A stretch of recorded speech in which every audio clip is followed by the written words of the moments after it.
Jim Doyle with us as we talk about him and Andy Ulicny. Great radio team for a long time here in Pennsylvania. Jim, let's talk a little bit about how many years you guys together.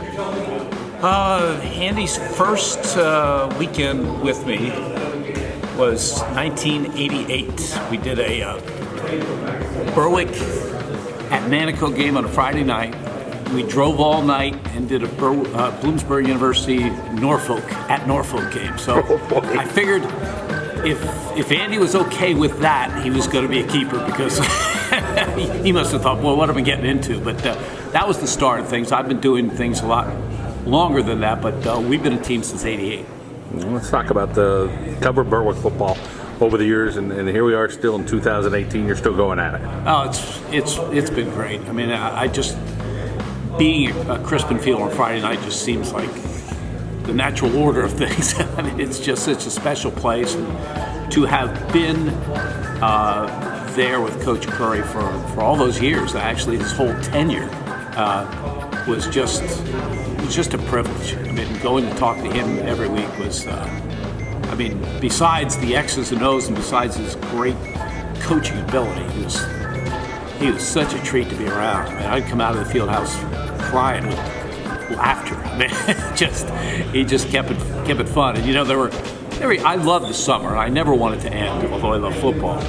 But boy, 5 minutes talking to him, and you're ready to go. And you could understand how that translated to kids. And of course, I enjoyed working with Gary Campbell, who did a fine job in the interim. And now Frank Sheptock's putting in all the hours George did. So it's been a great program.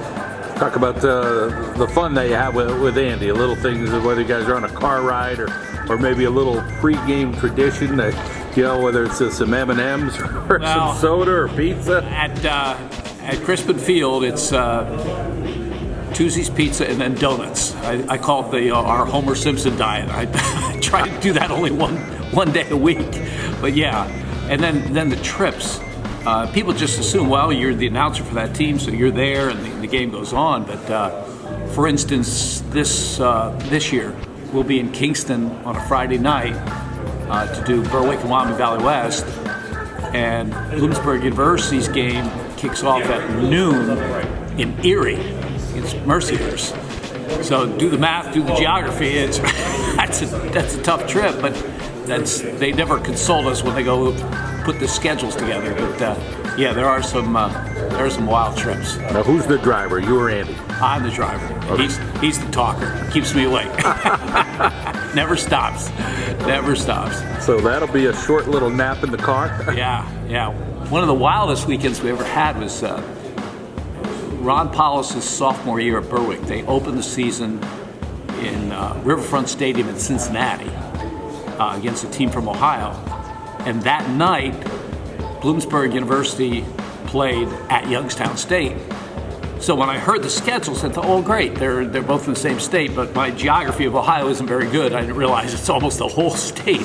So we actually had to hire a small plane. The pilot actually picked us up after the Berwick game and drove us to the airport.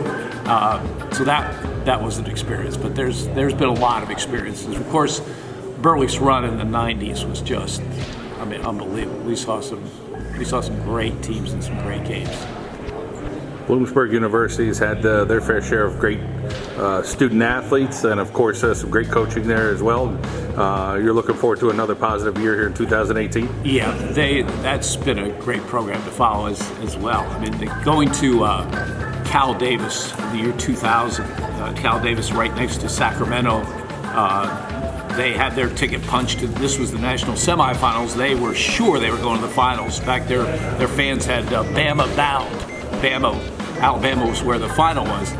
And Bloomsburg fell behind by 19 points after 3 quarters, won the game. It's one of the greatest games I've ever seen. Danny Hale just had a great run. 5 years after Bloomsburg beat Cal Davis moved up and beat Stanford. So it gives you some indication of what a big win that was. But yeah, there's great memories with Bloomsburg University as well.